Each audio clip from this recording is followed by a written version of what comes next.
ये खबर KR मंगलम university द्वारा प्रस्तुत की गई है। फाइनली एनटीए ने कंफर्म कर दिया है, यानी कि वो कंफर्मेशन जिसका सबको वेट था। उन्होंने नीट यूजी 2026 की एप्लीकेशन फी रिफंड करने का प्रोसेस भी शुरू कर दिया है। बहुत सारी कंप्लेंट थी स्टूडेंट्स की। अब यहाँ पे जितने भी उम्मीदवार रहेंगे, कैंडिडेट्स हैं, उनको मिल रहा है ये जो ऑफर है। जिन्होंने अपने बैंक अकाउंट की डिटेल सक्सेसफुली वेरीफाई और सबमिट कर दी है, उनके लिए सबसे बड़ी जिम्मेदारी है। एनटीए के मुताबिक लगभग 22 लाख से भी ज्यादा एप्लीकेंट्स में से अभी तक सिर्फ 8 लाख कुछ उम्मीदवारों ने ही अपनी बैंक डिटेल्स अपडेट की है। ये एनटीए की तरफ से रिकॉर्ड है।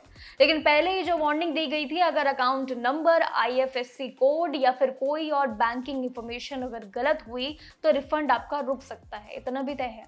यानी कि जिनकी डिटेल्स ने गलती अगर मानी है, जिनकी डिटेल्स में गलती आती है, तो 7 जुलाई 2026 तक समय दिया गया है करेक्शन का।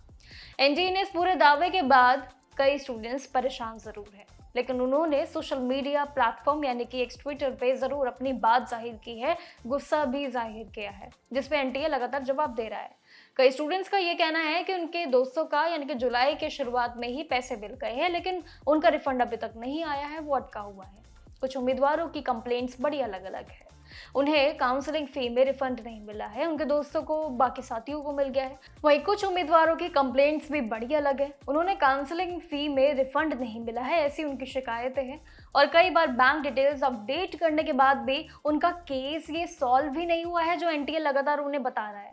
अब युवाओं के लिए ये भी दावा किया गया है कि डेडलाइन पास आने के बाद भी उनका पोर्टल पर बैंक डिटेल्स चेंज नहीं हो रहे हैं, जो सबसे बड़ी कंप्लेंट है। एनटीए को इतनी मेल्स आ चुके हैं कि जिनकी गिनती करना शायद मुमकिन नहीं है, लेकिन रिस्पॉन्स नहीं आया है, इतना भी तय है।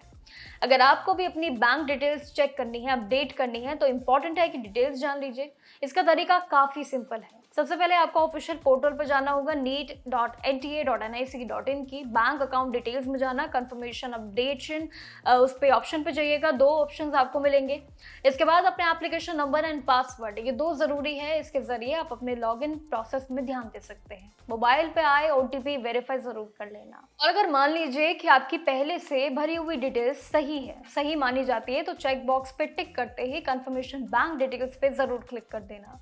अगर डिटेल्स गलत होती है तो अपना सही नाम, बैंक अकाउंट नंबर और आईएफएससी कोड जरूर भर देना, क्योंकि साथ में कैंसल्ड अपना जो चेक है वो पासबुक के जरिए आपको लगाना पड़ेगा। उस पेज की स्कैन्ड कॉपी अपलोड करनी होगी फाइनल सबमिशन के लिए, वरना इसके बिना सबमिशन नहीं होगा। तो इंपॉर्टेंट ये है कि जितने भी स्टेप्स हैं जो भी आपको बताए हैं, अगर आपको कहीं भी दिक्कत आती है तो सबसे पहले एनटीए का जो सबसे बड़ा अपडेट है, जो उन्होंने कंफर्मेशन के लिए यानी कि अप्लाई करने के लिए ये सबसे बड़ा अनाउंसमेंट किया है, सबसे पहले उसको सुनिए ध्यान से, और उसके बाद इस पूरे प्रोसेस के जरिए अपने फी रिफंड के लिए ऑप्शन को जरूर चुन लीजिए।